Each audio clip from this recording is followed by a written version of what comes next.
వైఢూర్యములతో కలువలను నిర్మాణం చేశాడు. ఇప్పుడు తెల్ల కలువలు అందులో విచ్చుకుని ఉన్నట్లుగా కనపడుతుంటుంది. వైఢూర్యంతో కలువలు చేశాడు. వజ్రాలతో చాపలు చేశాడు. వజ్రాలతో చాపలు చేయడం వల్ల దాని పులుసులు ఉంటాయి. ఆ పులుసులు తలుక్కు తలుక్కు తలుక్కు తలుక్కు మెరుస్తుంటాయి. అది ఒక్కొక్క కాంతిలో ఇలా తిరుగుతుంటే పులుసులు మెరుస్తాయి, దాని కళ్ళు మెరుస్తాయి.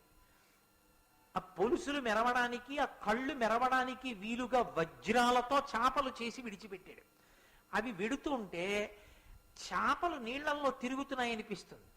ఇది చాలదు అన్నట్లుగా ఆ నీటిలా కనపడుతున్నటువంటి ఇంద్రనీలమణుల కాంతుల కింద మరకతమణుల కాంతులు పడేటట్టు చేశాడు. ఇప్పుడు ఈ మరకతమణుల కాంతుల వలన ఏమవుతుందంటే నీటి అడుగున నాచు పట్టినట్టు కనపడుతుంది. ఏంటంటే మహానందిలో ఉన్న సరోవరంలో అత్యంత శుభ్రంగా ఉండి రూపాయి కాసు పడేస్తే కింద కనపడుతోంది అనుకోండి, అందులో చేప చచ్చిపోతుంది, బతకదు. ఎలా? నాచు లేకపోతే చేప ఎక్కడి నుంచి బతుకుతుంది? ఏం తిని బతుకుతుంది?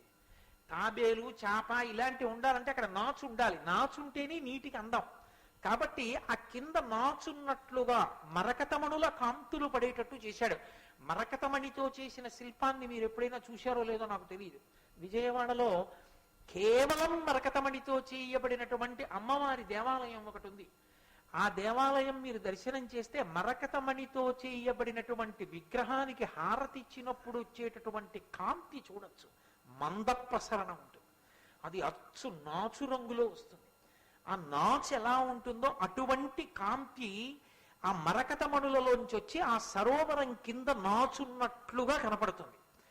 ఇప్పుడు ముత్యాలు తీసుకొచ్చి ఆ నీటి మీద ఎంత అందంగా అమర్చాడంటే నీటి మీద నురగల ముద్దలు ముద్దలుగా నిలబడినట్టు కనపడుతుంది. ఇప్పుడు అది సరోవరం కాదని చెప్పడానికి మీకు ఆధారం ఏది? అది మణులతో కాంతుల వలన అలా వచ్చింది తప్ప ఇంకొకలా వచ్చిందని మీరు చెప్పలేరు. ఉందా అటువంటి నిర్మాణ ప్రజ్ఞ? ఉన్నది. నన్ను నమ్మండి. మీరు చూస్తాను అంటే ఇప్పటికీ ఉంది. ఒక చోట కాంచీపురంలో కామకోటి మఠం వారు ఒక గొప్ప కళాశాల నిర్మాణం చేశారు.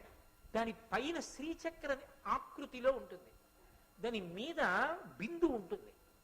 ఆ శ్రీచక్రం ఏమైందంటే దాని కాంతి వచ్చి నీడ కింద పడింది. ఇప్పుడు ఎవరైనా ఆ కళాశాలలోకి వెడితే ఆ శ్రీచక్రాన్ని తొక్కుతారు. నీడ తొక్కి లోపలికి వెళ్ళాలి.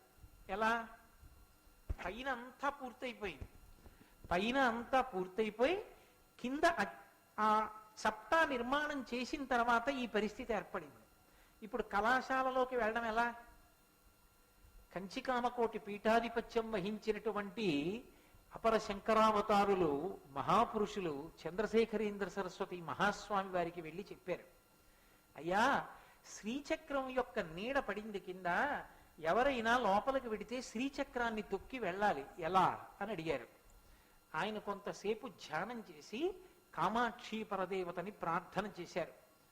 ఏమి తొక్కర్లేండి, వెళ్ళండి అన్నారు.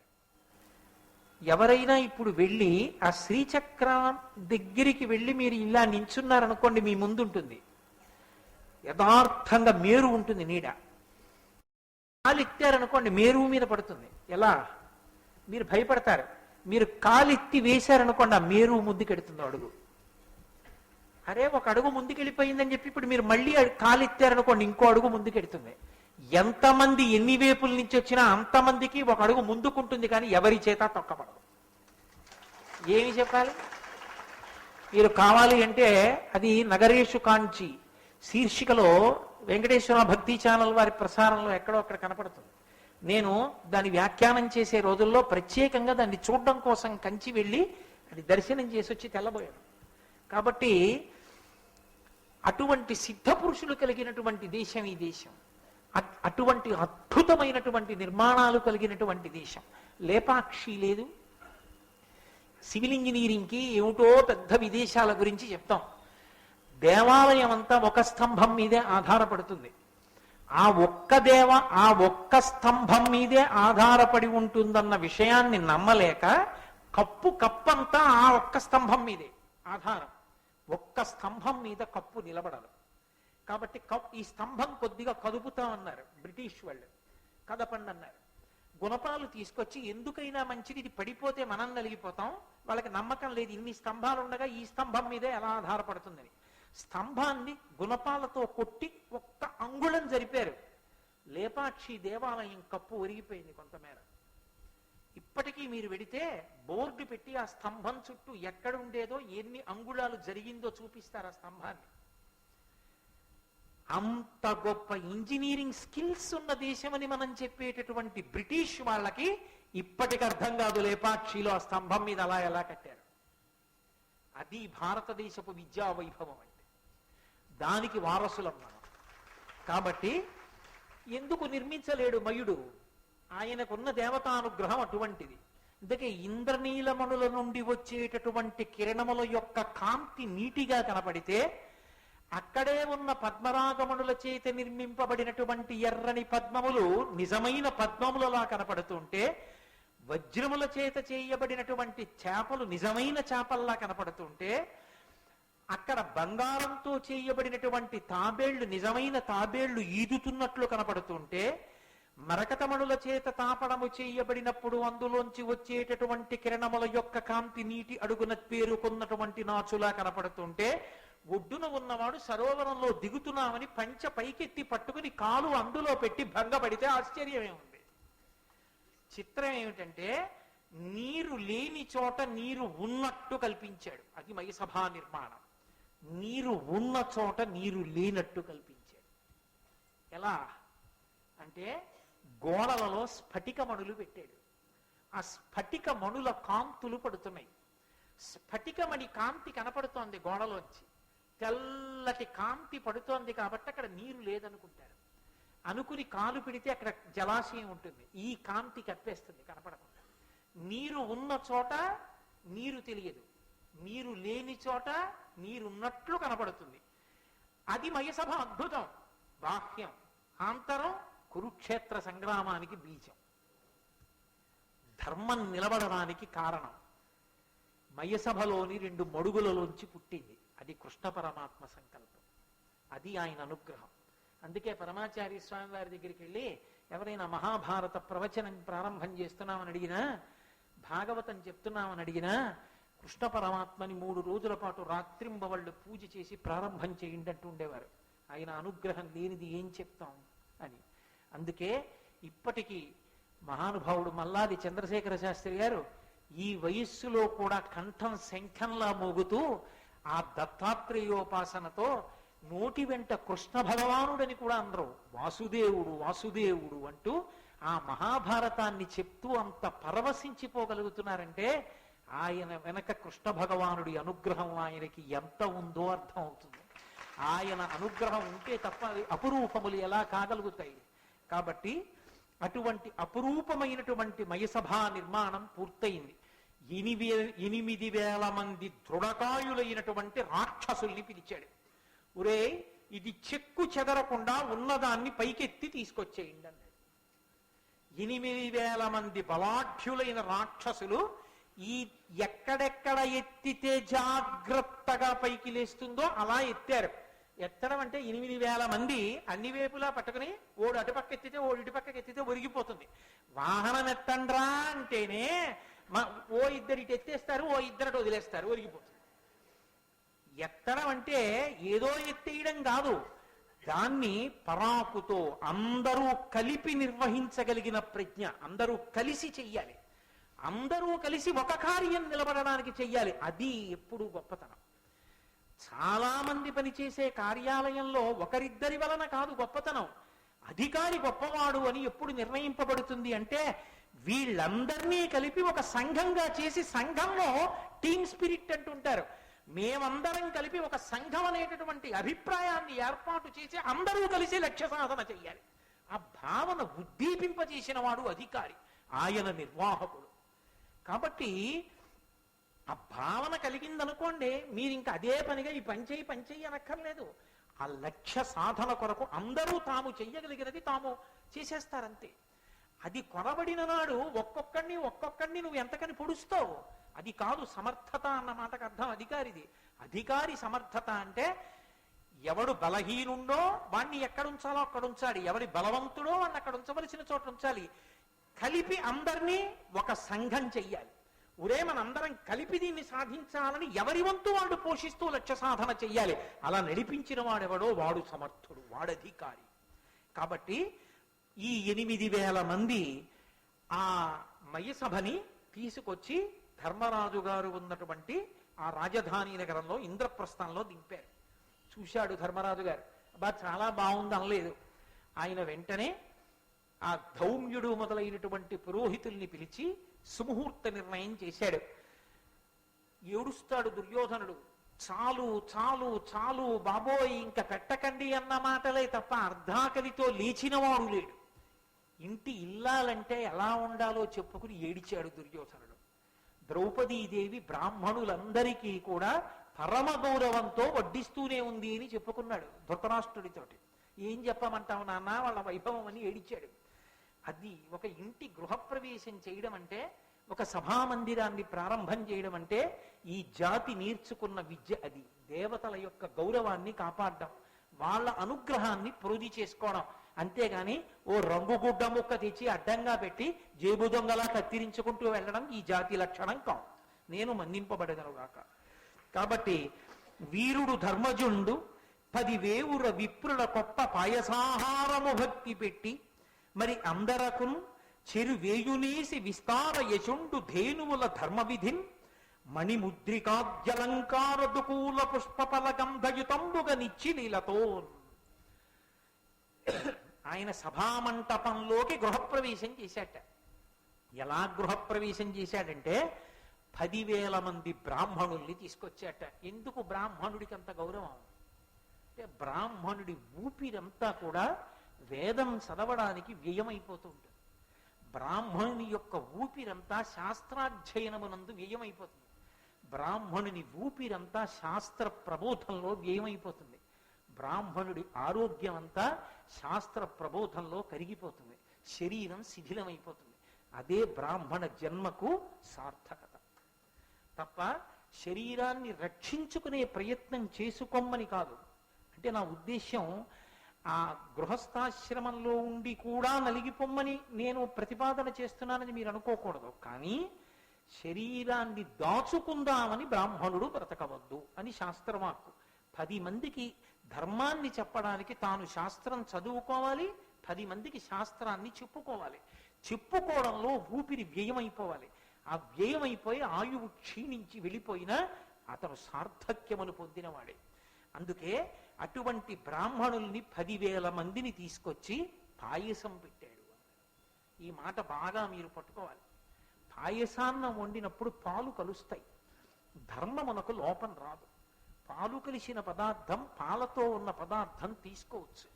పాలు నెయ్యి వేసినటువంటి ఉడికించినటువంటి ఆ పాయసాన్నం పరమేశ్వరుడికి నివేదన చేసి బ్రాహ్మణులకు పెడితే 10,000 మంది తృప్తిగా పాయసాన్నాన్ని స్వీకరించారు. పాయసాన్నం తిని మరి అందరకు చెరువేయునేసి విస్తారయచుండు ధేనువుల ధర్మ విధితో, నేనిస్తున్నానని అహంకారంతో కాదు, ధర్మ విధిన్, ఎవరికి ఏది ఇస్తే ఎవరికి ఎలా ఉపయుక్తం అవుతుందో అలా ఇస్తున్నాడు. ఒక్కొక్క బ్రాహ్మణుడికి 1000 గోవులు ఇచ్చాడు. ఎందుకని? వాళ్ళు గోసేవ చెయ్యాలి, గోవుని పూజించాలి, ఆ ఆవు పాలతో అభిషేకం చెయ్యాలి, ఆ ఆవు నేతితో అభిషేకం చెయ్యాలి, ఆ ఆవు నేతిని తాను తిని స్వరాన్ని నిలబెట్టుకోవాలి. అందుకని ఒక్కొక్కరికి 1000 చప్పున గోవులనిచ్చాడు. ఇచ్చి మణిముద్రికాద్యలంకార దుకూల పుష్ప ఫల గంధయుతంబుగనిచ్చి నీలతో. చక్కగా బ్రాహ్మణుల్ని కూర్చోపెట్టి వాళ్ళ మెడలో సువాసనాభరితములైనటువంటి తేజోవంతములైనటువంటి పుష్పహారములను వేసి వారికి ఫలములనిచ్చి వారికి తేలికైనటువంటి వస్త్రములను ఇచ్చాట. ఎందుకు తేలికైన వస్త్రం ఇవ్వడం అంటే, తేలికైన వస్త్రం ఇవ్వడం అంటే ఖరీదు తక్కువ వస్త్రం అని కాదు దాని ఉద్దేశ్యం. తేలికైన వస్త్రము అన్న మాటకు అర్థం ఏంటంటే, సన్నని బట్ట అంటే బాగా నీయబడినటువంటి బట్ట.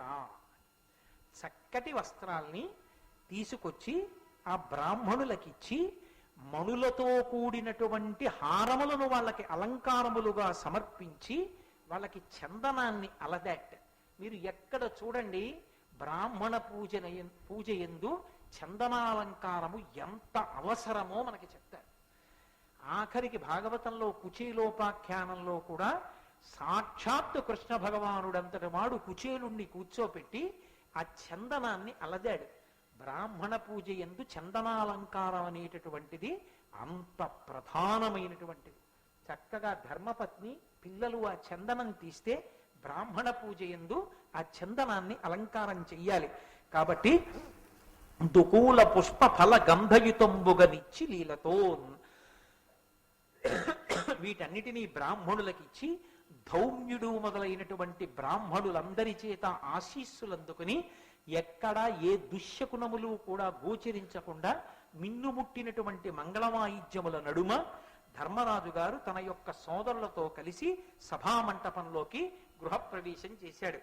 ఎంతో సంతోషంగా సభామంటప ప్రవేశం జరిగింది. ఈలోగా అకస్మాత్తుగా నారద మహర్షి వచ్చారు.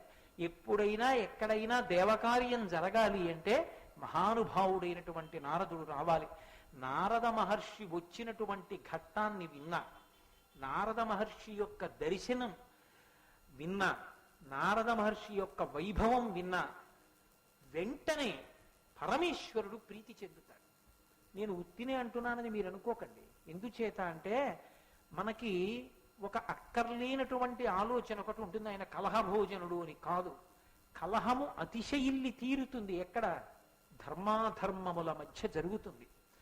ధర్మాధర్మముల మధ్య పరిపక్వమైన స్థితి వచ్చింది. ఇప్పుడు కలహం పుడితే అధర్మం నశించిపోతుందన్నప్పుడు నారదుడు వస్తూ ఉంటాడు.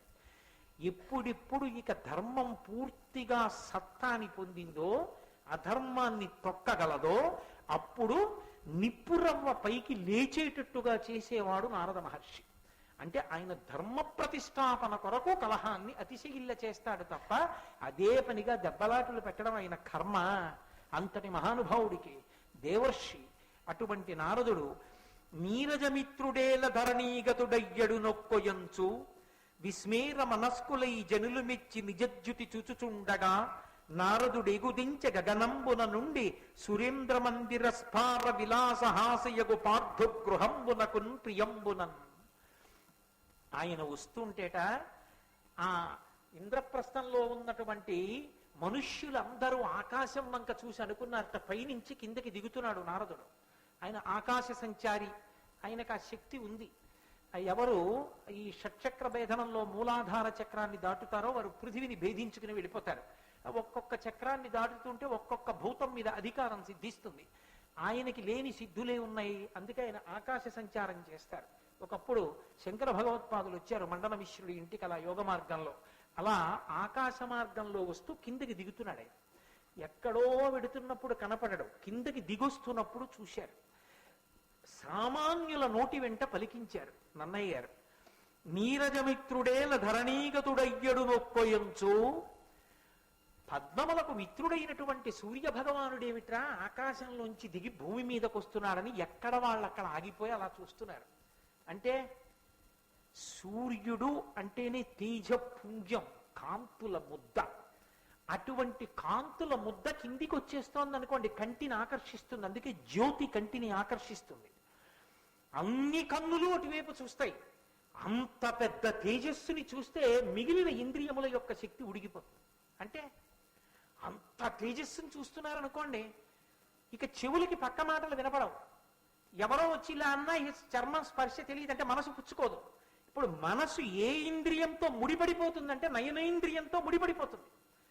కన్ను చూస్తున్న దాంతో తాదాత్మ్యత చెందిపోయి మిగిలిన ఇంద్రియముల యొక్క వ్యాపారములను గ్రహించని స్థితికి మనసు వెళ్ళిపోతుంది. ఒక ఇంద్రియంతో తాదాత్మ్యత చెందేస్తుంది మనసు. అలా చెయ్యగలిగినది ఏది అంటే తేజస్సు. అదిగో ఆ తేజస్సు దిగుతోంది. అది మామూలు తేజస్సు కాదు, అది సూర్యుడే దిగి వచ్చేస్తున్నాడు అనుకోండి, లోకమంతా ఏమంటుంది, అయ్యో బాబు అదేమిటి సూర్యుడు కిందకు వచ్చేస్తున్నాడు అలాగా అలా తేజస్సు వంక చూస్తూ అలా ఉండిపోతుంది. ఎలా దిగి వచ్చేస్తున్నాడు అలాగట వాళ్ళందరూ అనుకున్నారట సూర్యుడు వచ్చేస్తున్నాడు కిందకి. అదేమిటి ఆకాశం నుంచి భూమి మీదకి దిగుతున్నాడు సూర్య భగవానుడు. నీరజమిత్రుడేల ధరణీగతుడయ్యడు నొక్కొయంచు విస్మేర మనస్కులై జనులు మెచ్చి నిజజ్యుతి చూచుతుండగా. ఆయన నిజజ్యుతి కాంతి. అందుకే శరీరమునకు ఉండేటటువంటి సౌష్ఠమము తరిగిపోతుంది. శరీరమునకు ఉండేటటువంటి బలం అన్ని కాలముల యందు ఒక్కలా ఉండదు. శాస్త్రమే చెప్పేసింది ఆ మాట. విపరిణీయతే, సంధిబంధములు సడలిపోతాయి. ఒకనాడు ఉన్న బలం ఇంకొక నాడు ఉండదు. ఒకనాడు 3 గంటలు చక్కగా ఆసనం వేసి కూర్చుని ఉపన్యాసం చెప్పిన వాడు ఓ రోజు కుర్చీలో కూర్చుని చెప్పవలసి వస్తుంది. బెంగపెట్టేసుకోక్కర్లేదు, అది శరీరానికి ధర్మం. అది చెప్పగలుగుతున్నావా లేదా? ఈశ్వరవాక్కు చెప్పి తరించిపో, అంతవరకే. కాబట్టి శరీరం అనేటటువంటిది నలుగుడు పడిపోతుంది, అది దాని ధర్మం. 50 ఏళ్ళు వచ్చి 60 ఏళ్ళు వచ్చి కూడా 30 ఏళ్లలా ఉండమంటే ఎక్కడ ఉంటుంది? ఉండదు. దాని శక్తి క్షీణించిపోతుంది. కాబట్టి శక్తి శరీరానికి క్షీణిస్తుంది, ద్యుతి పెరుగుతుంది. ద్యుతి అంటే కాంతి. కాంతి ఉపాసన ఎంత పెరుగుతోందో, భగవద్భక్తి ఎంత పెరుగుతోందో, ధర్మం ఎంత పెరుగుతోందో, కాంతి అంత పెరిగిపోతుంది. అందుకే బాహ్యాలంకారమునకు ఆ ద్యుతికి సంబంధం ఉండదు. మీరు ఎప్పుడైనా చూశారో లేదో, కామకోటి పీఠాధిపత్యం వహించిన మహాపురుషుడు చంద్రశేఖరేంద్ర సరస్వతి మహాస్వామి వారు నడుస్తున్నటువంటి విషయాన్ని మీరు చూడండి. ఎప్పుడైనా మీరు ఆయన్ని చూస్తున్నప్పుడు ఎంత గబ్బ బగ్గ బగ్గ బగ్గ వెళ్ళిపోతుంటారు. ఒక కాషాయం గుడ్డ కట్టుకుని ఈ భూమికలు కూడా పైకొచ్చేసి ఈ కళ్ళు ఇంత లోతుకెళ్ళుంటాయి. విభూతి కూడా త్రిపుండ్రములుగా ఉండదు. ఇలా పెద్ద ముద్ద పెట్టేసుకుని, ఇంత బొట్టు పెట్టేసుకుని, ఒక్కొక్కసారి మారేడు దళాల దండ తలకి చుట్టేసుకుని, ఆ బట్ట ఇంత పైకెత్తి పట్టుకుంటే చంటి పిల్లల మోకాళ్ళు ముసలి వాళ్ళ మోకాళ్ళల్లా ఎలా ఉంటాయో అలా ముడతలు పడిపోయిన మోకాళ్లతోటి సన్నని కాళ్ళు, ఇంతంత పెద్ద పెద్ద పాదాలు తమలపాకుల్లో ఒడిలిపోయి ఆ సత్యదండం పట్టుకుని కమండలం పట్టుకుని ఆయన నడిచి వెళ్ళిపోతుంటే అంత వేగంగా ఏ అందం ఉందని మీరు ఆయన అలా చూడగలరు. కానీ మీరు పసిపిల్లలకి చూపించండి, అలా ఉండిపోతారు. ఆ కాంతి ఆయన ఒక వీడియోలో ఒక దృశ్యంగా చూస్తున్నప్పుడు నడుస్తుంటేనే ఆకర్షిస్తే, ఆయన బయట నడిచినప్పుడు ఎలా ఉండి ఉంటుంది? 90 ఏళ్ల వయస్సులో కూడా బాహ్యంలో క్షీణించిపోయారు. ఆంతరమనంద కాంతి అటువంటిది, అది ఈశ్వర తేజస్సు. ఆ ద్యుతి అటువంటిది. ఆ ద్యుతి సూర్యుడి కాంతితో సరిపోయింది. సూర్యుడు దిగొస్తున్నాడు అనుకున్నారు. అది భగవదుపాసన శక్తి యొక్క గొప్పతనం. అది సనాతన ధర్మంలో భగవదుపాసన చేసి తరించిపోమన్నారు. కాబట్టి విస్మీర మనస్కులై జనులు మెచ్చి నిజద్యుతి చూచుచుండగా నారదుడి గుదించ గగనంబున నుండి సురేంద్ర మందిర స్పావ విలాస హాసయగు పార్థు గృహంబునకున్ ప్రియంబునన్. దేవేంద్రుడి యొక్క మందిరాన్ని కూడా తృణీకరించగలిగినటువంటి, హాస్యాస్పదం చేయగలిగినటువంటి అంత వైభవంతో కూడుకున్న ఆ మయసభని చూడడానికి నారదుడు పైనుంచి కిందకి దిగొచ్చాడు. నారదుడు చూడ్డానికి వచ్చాడు. నాకొక్కటి చెప్పండి, నారదుడికి వైసభని చూడవలసిన అవసరం ఏమిటి? ఆయనకి ఏమైనా ఉందా అవసరం? ఆయనకేం లేదు. ఆయనకి ఎందుకు? దానికి మణులు తాపడం చేస్తే ఆయనకి ఎందుకు? మాణిక్యాలు తాపడం చేస్తే ఆయనకి ఎందుకు?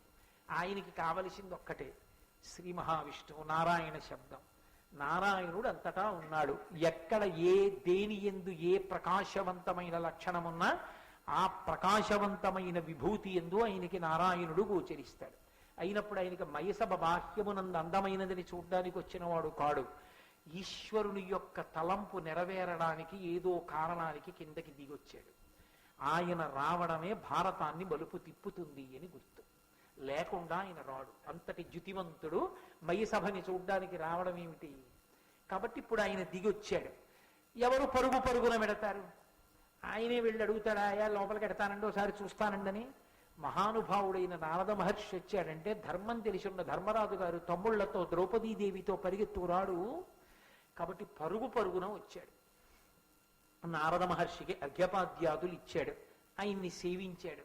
మయసభని చూద్దురు గాని రెండన్నాడు. లోపలికి తీసుకెళ్ళాడు. ఇక మయసభని చూపించాలి. వాళ్ళిద్దరూ కూర్చుని మాట్లాడుకోవాలి. ఇది మీరు మహాభారతాన్ని వినడం అంటే దానికోసం వినాలి. ఎవరు వచ్చినప్పుడు ఏం మాట్లాడతారో వారు మాట్లాడినప్పుడు మీరేం వినవలసి ఉంటుంది. దీనికి మానసికంగా ఎవడు సిద్ధపడతాడో వాడే శిష్యుడిగా పాత్రత ఉన్నవాడు. గురువుగారు వచ్చారు. గురువుగారు దేని గురించి మాట్లాడతారు? గురువుగారు భగవత్ సంబంధం గురించి మాట్లాడతారు.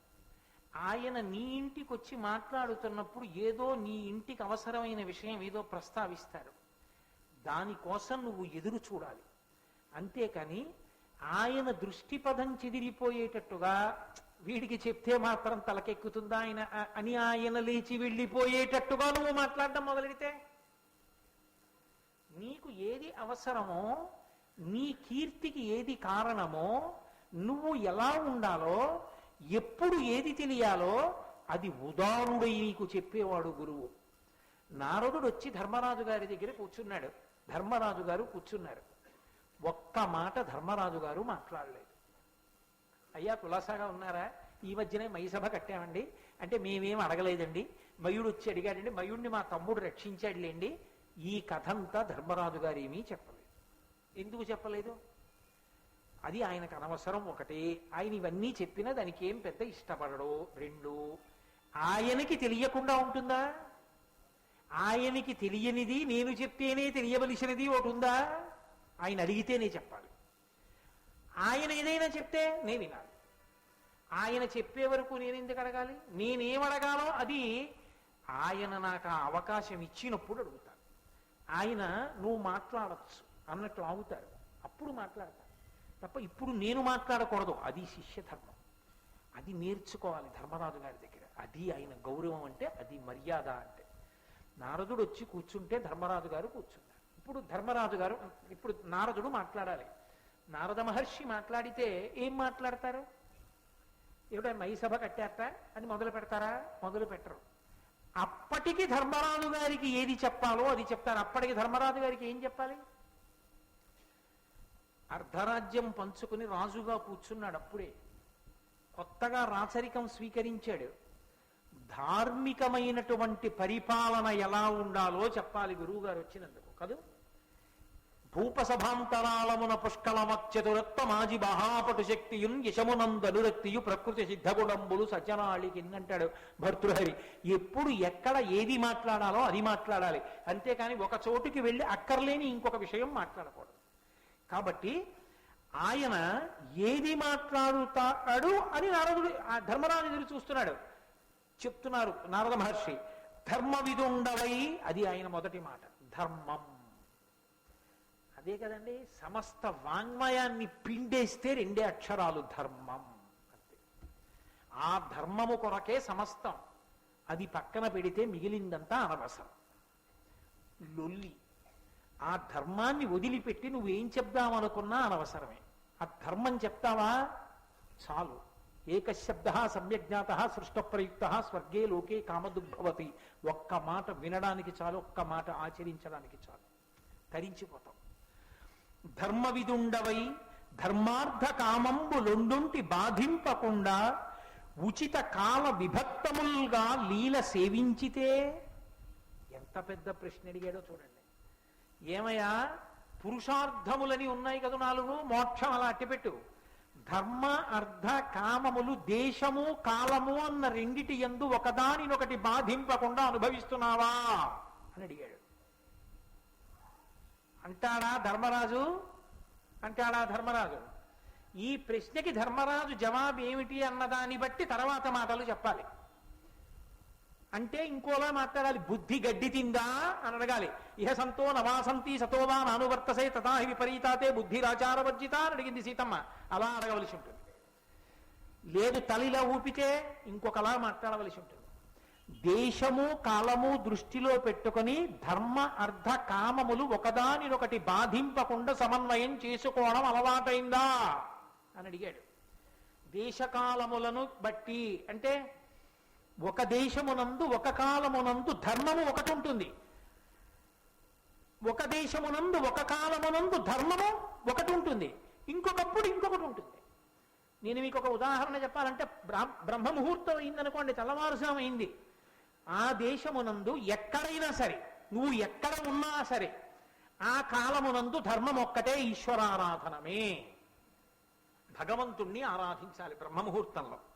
మధ్యాహ్నం అయింది, అర్థమును సంపాదించాలి, డబ్బు సంపాదించాలి. మధ్యాహ్నము డబ్బు సంపాదించామన్నారు కదా అని ధర్మాన్ని విడిచిపెట్టి సంపాదించకూడదు. ధర్మబద్ధమైన అర్థమును పొందాలి. ఖర్చు పగటిపూటే పెట్టాలి. పగటిపూట ఖర్చు పెట్టినప్పుడు నేను కష్టపడి సంపాదించింది కదా, నా ఇష్టం వచ్చినట్టు ఖర్చు పెడతామని పెట్టకూడదు. ధర్మముతో ముడిపడేటట్టుగా ఖర్చు పెట్టాలి. ధర్మబద్ధమైన ఆర్జన, ధర్మబద్ధమైన వ్యయము. కాబట్టి కాలమునకు తగినట్టుగా అర్థము, కాలమునకు తగినట్టుగా కామము. సూర్యాస్తమయం అయిపోయిన తరువాత మనుష్యులు కామోపభోగాన్ని అనుభవించమని ధర్మశాస్త్రం. కాబట్టి ఆ కాలమును గుర్తిరిగి నువ్వు భార్యాసంగమం నిర్వహిస్తున్నావా? కామము ధర్మంతో ముడిపడుతోందా? అదుపు తప్పి ధర్మాన్ని విడిచిపెట్టి కామాన్ని అనుభవిస్తున్నావా? కామం అప్పుడు అనుభవించిన ధర్మబద్ధము, అర్థం ఆర్జించిన ధర్మబద్ధము. ధర్మముతో ముడి ఒడిచిపెట్టకుండా దేశకాలముల యందు ముడి వేస్తున్నావా? దీని ముడి విప్పేసి దేని మానాన దాన్ని అనుభవించడం, ఆర్జించడం మొదలు పెట్టావా? ఆ కలుపుకోవడం నీకు అర్థం అవుతోందా ధర్మరాజా? అలా పాటిస్తున్నావా? అలా పాటిస్తే ధర్మమునందున్నావు, అప్పుడు ధర్మరాజు. ఆ ధర్మం పాటించగలుగుతున్నావా? అందులో నీకేం చీకాకు లేదుగా, నీకెక్కడ అయోమయం లేదుగా.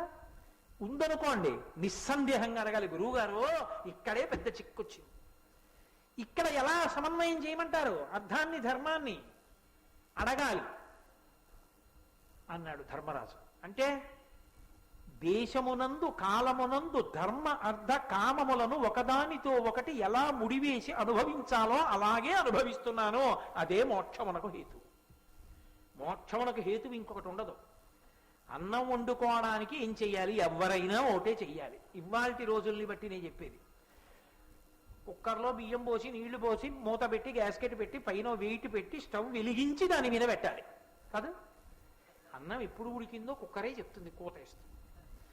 మోక్షం రావడానికి ఎవరైనా ఏం చేయాలంటే అదే చెయ్యాలి. దేశము కాలము ఈ రెండిటి యందు ధర్మ అర్థ కామములను ఎలా ధర్మానికి ముడివేసి అనుభవించాలో అలా అర్ధకామములను అనుభవించి వ్యయం చేస్తే మోక్షము చేకూరుతుంది. అంతేగాని మోక్షానికి కొత్తగా ఏమీ ఉండదు. అగ్ని మీద అన్నం పచనం అయిపోయిందని కుక్కర కూత కూసినట్టు నీకు జ్ఞానం ఆవిర్భవించిందని ఈశ్వరుడు అనుగ్రహిస్తాడు. నువ్వు శరీరం కాదు ఆత్మ అని ఎరుకలోకి వస్తుంది. అదే మోక్షం. కాబట్టి అది నీకు వచ్చిందా ధర్మరాజా అని అడిగాడు. అడిగి సారమతి చేసి మానస శరీర రుజామణులకు సతతంబు ప్రతీకారములు చేయుచుండుదే యారగా వృద్ధోపసేవ ఔషధ సేవన్. ఎంత అద్భుతమైనటువంటి ప్రశ్న అండి. ఏమయ్యా, రుజావళులు అని ఉంటాయి, అనారోగ్యముల యొక్క గుంపులు, వరుసలు. ఆవళి అంటే వరుస, దీపావళి అంటే దీపముల వరుస అని వరుస. అవి ఏమిటంటే ఇలా వచ్చి అమ్మయ్య ఇక్కడతో పోయిందండి, ఇక నాకు జీవితంలో ఏమీ రాదనడానికి ఏమి ఉండదు. అక్కడికో మంది వేసుకున్నావు, అది తగ్గింది, ఇంకోటి ఉంది వెనకాల, అది వస్తుంది. ఇప్పుడు దానికి ఒకటి ఉంటుంది. కొలెస్ట్రాల్ ఎక్కువైంది, దానికి ఒకటి ఉంటుంది. మోకాళ్ళ నొప్పి వచ్చింది, దానికి ఒకటి ఉంటుంది. షుగర్ వచ్చింది, దానికి ఒకటి ఉంటుంది. బీపీ వస్తే దానికి ఒకటి ఉంటుంది. ఒక్కొక్కటి వస్తుంది, రుజావళులు వస్తుంటాయి. అలా భయపడిపోయి హడిలిపోకుండా ఉండాలి. అందుకని ఈ శరీరమునకు రోగములు వస్తాయన్న విషయంలో నీకు ముందు అసలు నమ్మకం ఉందా? ఏదో ఒకటి వచ్చేటప్పటికి నా కర్మండి, నా కర్మండి అని మృత్పిండల్లా నేల మీద పడిపోతున్నావా? మట్టి ముద్ద నేల మీద పడిపోయింది అనుకోండి, లేవదు. వాడికి ఏదో ఒకటి వచ్చింది, రాకుండా ఉంటుంది. దిక్కుమాలిన శరీరం అన్న తర్వాత నింద లేకుండా బొంది ఎలా పోతుంది? ఏదో కారణం రాయాలా డెత్ సర్టిఫికెట్లో? ఏదో ఒకటి ఆగిపోవాలా? అది ఏదో ఒకటి వస్తుంది ఆ శరీరానికి. వస్తుంది, వస్తే ఆపేస్తావా? పని చెయ్యగలిగినంత కాలం ఈశ్వర సేవ చెయ్యవలసిందే, ఉపయోగించుకోవలసిందే ఉన్న పనిముట్లన్నింటినీ. కాబట్టి శరీరం అన్న తర్వాత రుజావళులు వస్తాయి, అనారోగ్యాలు వస్తాయి. దానికి ఔషధిని సేవిస్తున్నావా?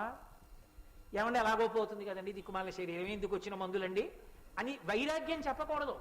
శరీరము ధర్మమునకు సాధనము, ఇది లేకుండా నువ్వు ధర్మం చేయలేవు. అది బాగా పట్టుకోవాలి. ఇది పడిపోయిందనుకోండి, ఇక ధర్మం లేదు. ధర్మం చేయడానికి ఇది సాధనం, పనిముట్టు. ఇది ఉంటే కదూ స్నానం, ఇది ఉంటే కదూ సంధ్యావందనం, ఇది ఉంటే కదూ ప్రవచనం. ఇది పడిపోతే ఏం చేస్తావు? మళ్ళీ వస్తుందని ఏమి నమ్మకం. అందుకని దీన్ని నిలబెట్టే ప్రయత్నం చెయ్యాలి ఎప్పుడు జ్ఞానం వచ్చేవారు. ఆ తర్వాత ప్రారంభంగా శరీరాన్ని చూడడం వేరు. నటించకూడదు జ్ఞానివైనట్టు. తనంత తాను జ్ఞానివి కావాలి ఈశ్వర కృపతో. అప్పటి వరకు పరిశ్రమ. శరీరము వ్యాధిగ్రస్తమైంది, భయపడకు. ఔషధిని ఇవ్వడానికి ఈశ్వరుడే ఈ భూమి మీద తిరుగుతున్నాడు వైద్యుడి రూపంలో. ప్రథమో దైవ్యోభిషకు అంది యజుర్వేదం. పరమశివుడే వైద్యుడి రూపంలో తిరుగుతున్నాడు. నీ ఊళ్ళో అన్నీ నీకు తెలుసు, నీలో ఉన్నది నీకు తెలియదు, ఆయనకి తెలుసు. ఆయన చూసి ఏమీ బెంగ పెట్టుకోకండి, ఇదో మాత్ర వేసుకోండి రోజు చక్కగా ఉంటారన్నాడు. కాబట్టి ఈశ్వరుడే నీ పాపాన్ని అనుభవించజేయడానికి రోగం పెట్టాడు. ఇప్పుడు భక్తిగా ఉన్నావు కాబట్టి ఆయన రూపంలో ఆయనకి కనిపెట్టేటటువంటి శక్తినిచ్చి విరగ్గొట్టడానికి ఔషధినిచ్చాడు. పాపాన్ని దానికి ఖర్చు పెట్టిన డబ్బులో పోగొట్టాడు. కాబట్టి శరీరమునకు వచ్చేటటువంటి రుగ్మతలకు లొంగిపోకుండా ఔషధములను సేవిస్తూ తగ్గించుకుంటున్నావా? శరీరమును నిలబెట్టుకోవాలి, ఇది ధర్మమునకు సాధనమన్న పూనికతో ఉన్నావా? రెండవదొకటి ఉంది, అది దీనికన్నా శక్తివంతం, అది మనస్సు. ఇది ఎంత బలంగా ఉండనివ్వండి, ఎంత ఆరోగ్యంగా ఉండనివ్వండి, ఒక్కొక్కడికి మనసుకి పిరికితనం. పిడరాయిలా ఉన్నాడు కానీ ఏమండే గుళ్ళోకి వెళ్ళొద్దాం వస్తారా వైకుంఠ ఏకాదశి, ఏమో ఏమైనా తనువు పడిపోతే లేనిపోయిన గొడవ ఎందుకు వచ్చింది ఇద్దరు అంటాడు. మనసు పిరికిది, ఆయన ఎక్కడికి వెళ్ళడు, దేనికి పనికిరాడు. ఎందుచేత అంటే మనసు వైక్లభ్యాన్ని పొందింది, మనసు బలహీన పడిపోయింది, దానికి జవం లేదు. శారీరకంగా బలం బాగా ఉడిగిపోయిన వాడు కూడా మనసు జవం ఉన్నవాడైతే, మనసు బలం ఉన్నవాడైతే సమాజమునకు తన ఉద్ధరణకు తాను పనికొస్తాడు. బాగా జ్ఞాపకం పెట్టుకోండి ఈ మాట. ఒకానొకప్పుడు ఒక మహానుభావుడు శ్రీరామాయణంలో ఒక ప్రత్యేకమైనటువంటి సర్గ ఒకటి చదువుకోవాలనుకున్నారు.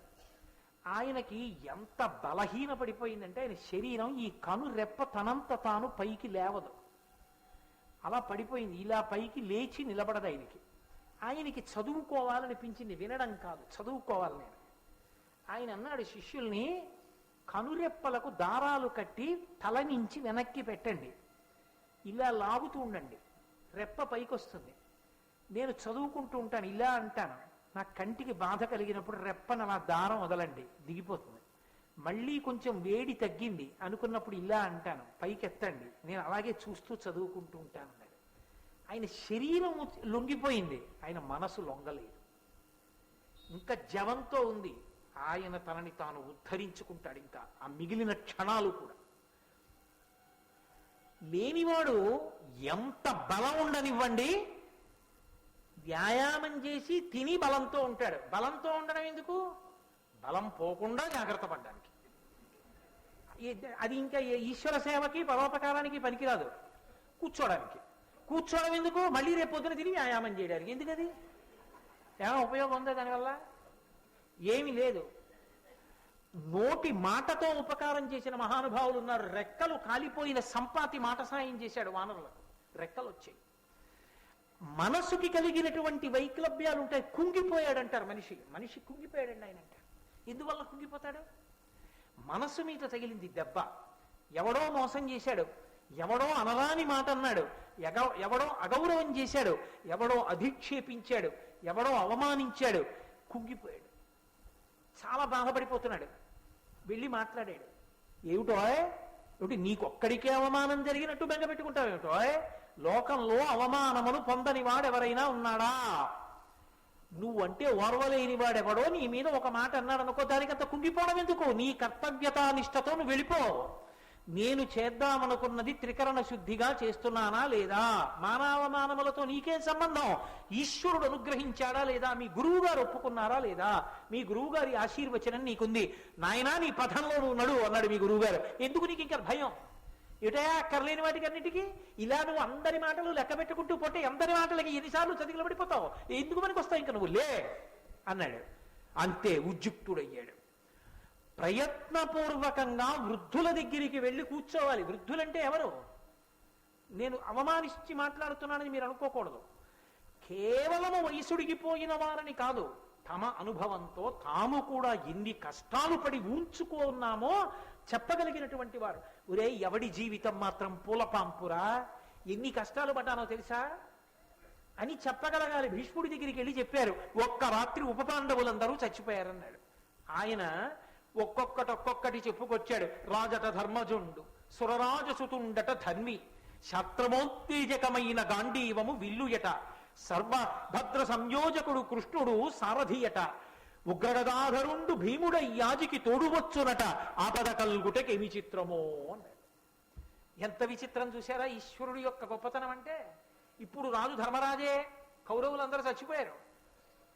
గాంధీవం పట్టుకున్న అర్జునుడు ఆయనకి తమ్ముడు, బ్రహ్మాండమైన గద పట్టుకు తిప్పుతూ ఉండేవాడు భీముడు, ఆయనకి తమ్ముడు. సాక్షాత్తు కృష్ణ పరమాత్మ ఆయనకి చెలికాడు. 5 పాండవుల కొడుకులు ఒక్క రాత్రి చచ్చిపోయారు. ఆపద అన్న మాటకు అర్థం ఇదే. ఈశ్వరుడు ఇలా జరగాలనుకుంటే నీకు ఎన్నున్నా ఆగదురా, ఆపద కల్గుటకేమి చిత్రమో అన్నాడు. మంచి మాట చెప్పగలిగినటువంటి పెద్దల దగ్గర ప్రయత్నపూర్వకంగా కూర్చోవడం అలవాటైతే నీకు మొట్టమొదటే వ్యాధి నిరోధక టీకా వేయించుకున్న వాడితో సమానం. ఎందుకని? పోలియో వచ్చాక పోలియోకి వైద్యం చేయించుకుంటే ఓ కాలు చచ్చుబడిపోతుంది. పోలియో రాకముందు పోలియో క్రిమిని శరీరంలోకి ఎక్కిస్తారు. పోలియో వ్యాధిని ఇవ్వగలిగిన క్రిమిని ఎక్కిస్తారు శరీరంలోకి. కదు డాక్టర్ గారు? ఎందుకు ఎక్కిస్తారు అంటే రక్త కణాలకి అలవాటు అవ్వాలి. పోలియో క్రిములు లోపలికి వస్తే యుద్ధం ఎలా చెయ్యాలో. అవి యుద్ధం వాడికి తెలియదుగా. మొదట కొద్ది శత్రువు వచ్చాడు, ఇవన్నీ కలిపి పోరాటం చేశాయి. ఈ పోరాటంలో జ్వరం వస్తుంది, పిల్లాడికి జ్వరం వస్తుంది. మరి పిల్లాడికి జ్వరం వస్తుందని పోలియో చుక్క వేయించకపోతే రేపు పొద్దున కాళ్ళు చచ్చుపడిపోతాయి, వాడు డేకుతాడు. ఇప్పుడు జ్వరం వచ్చింది, కానీ వాడికి పోలియో క్రిములను ఎదుర్కోవడం వచ్చేసింది కాబట్టి రేపు ఎప్పుడైనా వాడిలోకి పోలియో వ్యాధిని కల్పించగలిగినటువంటి సూక్ష్మాంగ జీవులు వెళ్ళిపోయినా వాడికి ఇక పోలియో రాదు. పోలియో వస్తుందేమోనని టీకా వేయించుకున్నట్టు ప్రయత్నపూర్వకంగా పెద్దల దగ్గరికి వెళ్ళి కూర్చుని వాళ్ళ మాటలు వినడం నేర్చుకుంటే జీవితం అంటే ఎలా ఉంటుందో, ఉత్థాన పతనములు ఎలా ఉంటాయో, ఎలా నిగ్గుకు రావాలో, ధర్మాన్ని ఎలా పట్టుకోవాలో, భగవంతుని యందు భక్తి ఎందుకు చెడకూడదో, మనుష్య జీవితం అంటే ఎలా ఉంటుందో ఆ మాటలు మనసులో బాగా నిలబడితే ప్రతిదానికి తత్తర పడిపోయి అటు ఇటు అయిపోయి కదిలిపోయి అశాంతికి గురైపోయి 10 మందిని అశాంతి పెట్టాడు.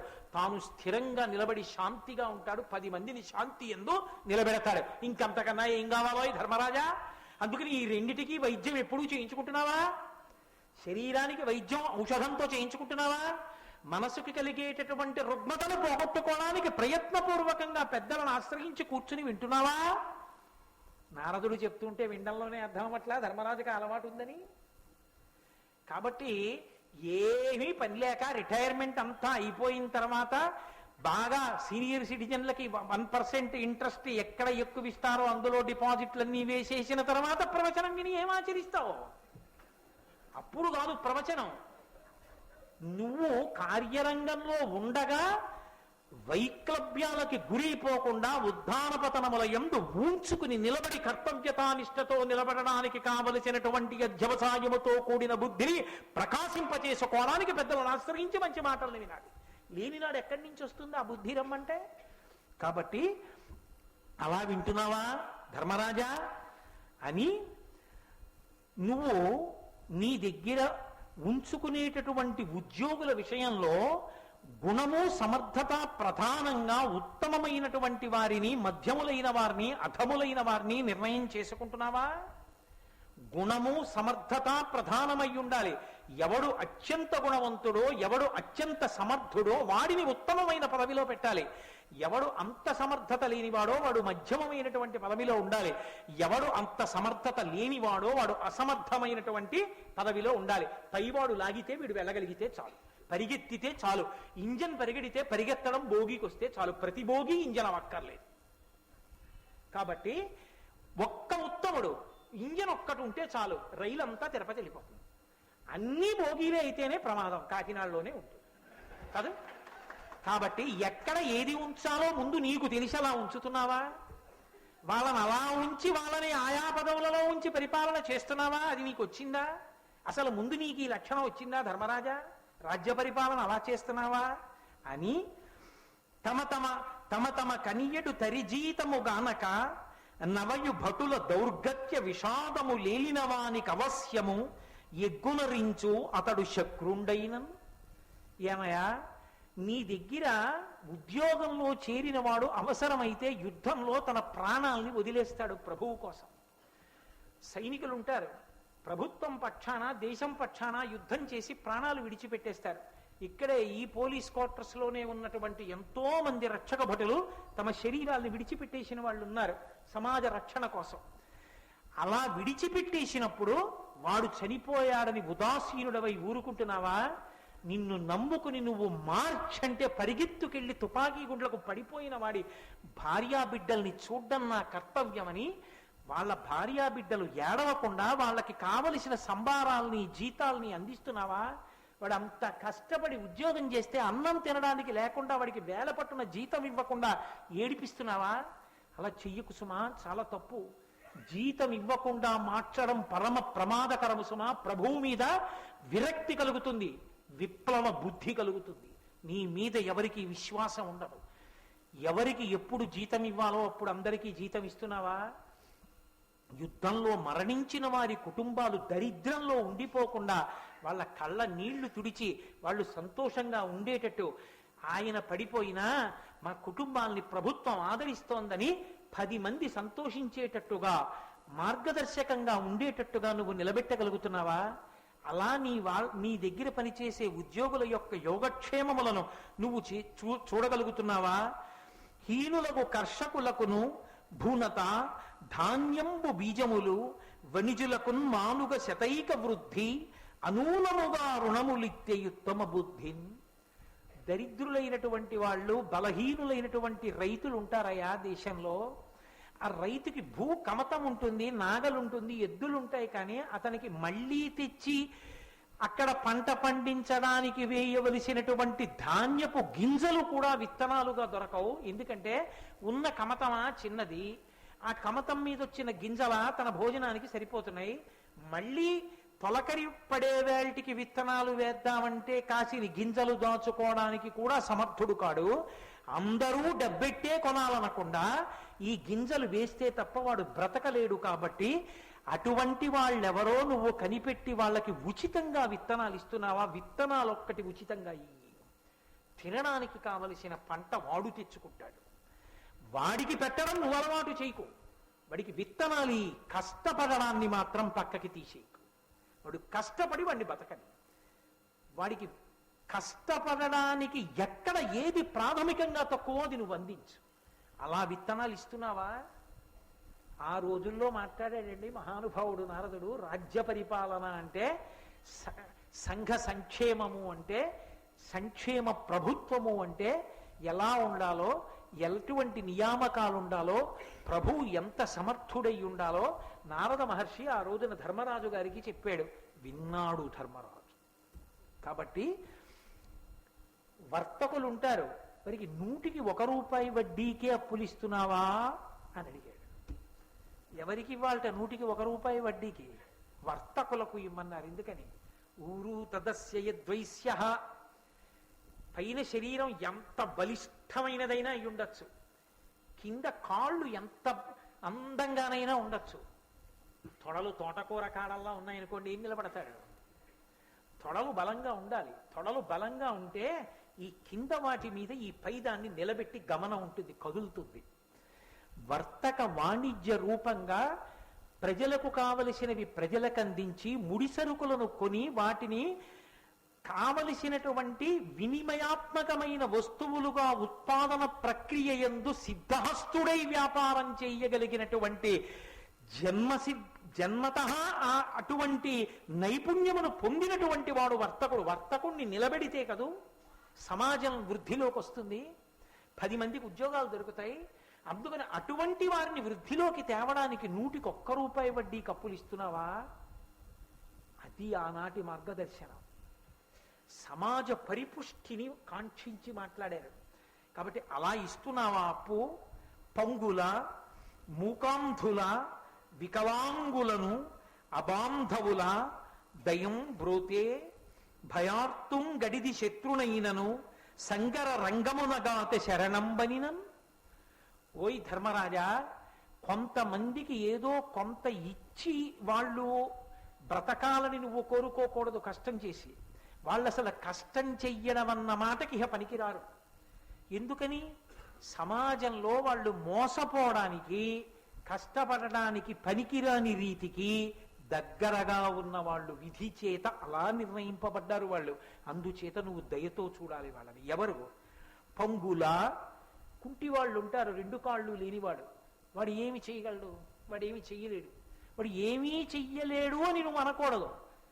వాడు కూడా సంతోషంగా ఉండేటట్టు నువ్వే చూడాలి. ఎందుకని? ఒక కుటుంబంలో తండ్రికి కాళ్ళు లేని కొడుకున్నా తను బతికున్నన్నాళ్ళు ఆ కొడుకు తండ్రి చూస్తాడు. కానీ ఆ తండ్రికి బెంగ మిగిలిపోకూడదు, నా తర్వాత వీడి బతుకేమిటని. వీడు నాకన్నా ముందే వెళ్ళిపోతే బాగుండని ఏడవకూడదు తండ్రి. నా ప్రభుత్వం ఉంది, నా ప్రభు ఉన్నాడని నమ్మి బ్రతకగలగాలి. అలా నువ్వు వాళ్ళని ఆదరిస్తున్నావా తండ్రిలా?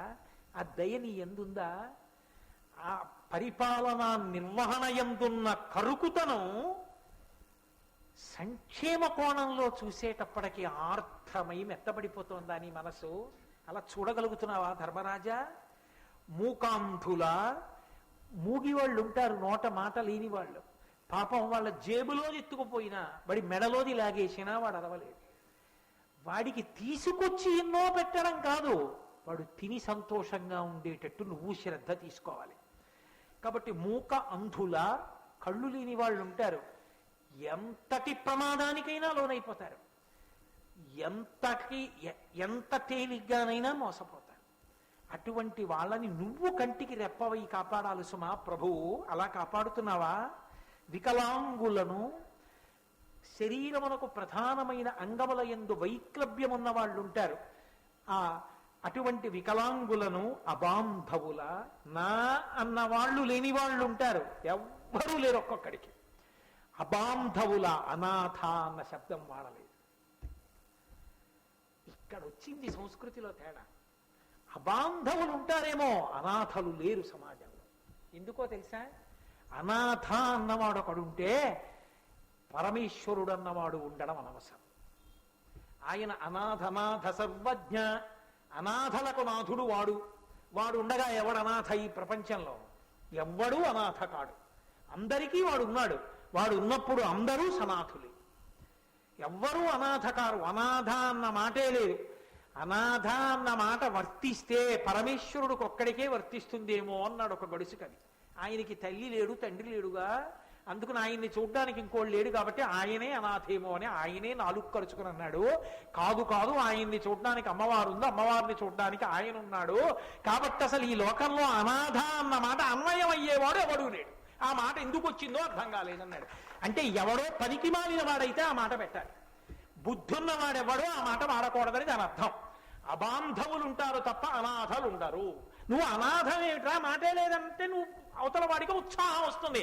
ఇక్కడ అనాథలు ఉంటారంటే లోపల ఉన్న వాళ్ళు ఎంత సిగ్గు చెందుతారు. అనాథలేమిటి? అబాంధవులు అంటే బంధువులు లేని వాళ్ళు.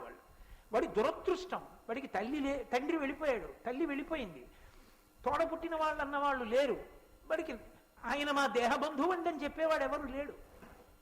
కాబట్టి నేనున్నానని చూడ్డానికి తండ్రిలా ప్రభు ఉన్నాడు. ప్రభువే తండ్రిలా ఉంటే అందరూ తన వాళ్ళే. అందుకని వాళ్ళని చూస్తున్నావా? అది భారత భాష. దీనికి ఎప్పుడు మనం దూరం అయ్యామో అప్పుడు పాశ్చాత్య సంస్కృతికి దగ్గరయ్యాం. ఎక్కడ దగ్గరయ్యామో అక్కడ అహంకారాలు వచ్చాయి. మిగిలిన మాటలు నాకెందుకు. కాబట్టి పంగుల, మూకాంధుల, వికలాంగులను, అబాంధవుల దయం బ్రోతే. పరిపాలన యందు ఇలా వేలు చూపించవలసిన చోట చూపించి కఠినంగా ఉండవలసిన నువ్వు ఇటువంటి వాళ్ళని చూసేటప్పటికి మాత్రం దయతో తడిసి ముద్దయిపోయిన బట్టలా అయిపోతున్నావా? దయతో చూస్తున్నావా? భయార్తుం గడిది శత్రునైనను సంగర రంగమునగాత శరణంబనినన్. ఎంతటి భయంకరమైన శత్రువైనా, నువ్వు ఎంతో కాలం నుంచి వీడు దొరికితే బాగుందని ఎదురు చూస్తున్న శత్రువైనా సరే, ఉన్నాయా అన్న మాటకు అర్థమేమిటి? అలా జాగ్రత్తగా అలవాటు చేసుకుంటున్నావా? నిన్ను నువ్వు పరిశీలించుకుంటున్నావా? దీనికి దూరంగా జరిగిపోతే ఎవరికో ప్రమాదం అనుకోకు, ప్రభువుగా ఉండడానికి యోగ్యత నువ్వు కోల్పోతున్నావు. అందుకని నిన్ను నువ్వు పరాకుగా పరిశీలించుకుంటున్నావా ధర్మరాజా? ఇన్ని అద్భుతమైన విషయాలు అడిగాడు మహానుభావుడు. అబ్బో, ఎదర మాట్లాడతాడు, ఏమి అద్భుతమైన విషయాలు మాట్లాడతాడో నారద మహర్షి. ఆయన మాట్లాడిన తర్వాత అసలు నారద మహర్షి వచ్చిన ప్రధాన ప్రయోజనం ఎక్కడో, భారత కథ ఎక్కడ పెద్ద మలుపు తిరిగిపోయిందో రేపు సాయంకాలం 6:30 ఆవిష్కరించే ప్రయత్నం చేస్తాను కృష్ణ భగవానుడి అనుగ్రహంతో. మంగళాశాసన పరై పదాచార్య పురోగమై సర్వైశ్చ పూర్వైరాచార్యై సత్కృతాయాస్తు మంగళం. మంగళం కోసలేంద్రాయ మహనీయ గుణాత్మనే చక్రవర్తి తనూజాయ సర్వభౌమాయ మంగళం ఉమాకాంతాయ కాంతాయ కామితార్థప్రదాయినే శ్రీగిరీశాయ దేవాయ మలినాథాయ మంగళం కరచరణకృతం వా కర్మవాక్కాయజం వా శ్రవణనైనజం వా మానసం వా అపరాధం విహితం వా సర్వమేత్తక్షమస్వా శివ శివ కరుణాబ్ధే శ్రీ మహాదేవ శంభో సర్వం శ్రీ ఉమామహేశ్వర పరబ్రహ్మార్పణమస్తు స్వస్తి.